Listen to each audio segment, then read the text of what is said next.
بسم اللہ الرحمن الرحیم، اللہم صلی علی محمد وآل محمد۔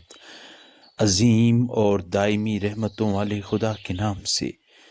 پس جیسے تو نے ہمیں اپنے لطف سے غذا دی اور اپنے احسان سے پرورش کی ہے، تو ہم پر اپنی کثیر نعمتیں بھی تمام فرما اور عذاب کی سختیاں ہم سے دور کر دے، اور ہمیں دنیا و آخرت میں بہتر اور بیشتر حصہ عطا فرما، اب بھی اور تب بھی۔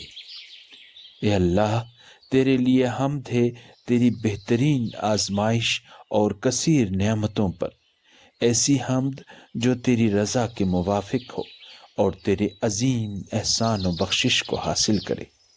اے عظیم، اے کریم، تیری رحمت کا واسطہ، اے سب سے زیادہ رحم کرنے والے۔ اللہم صلی علی محمد وآل محمد۔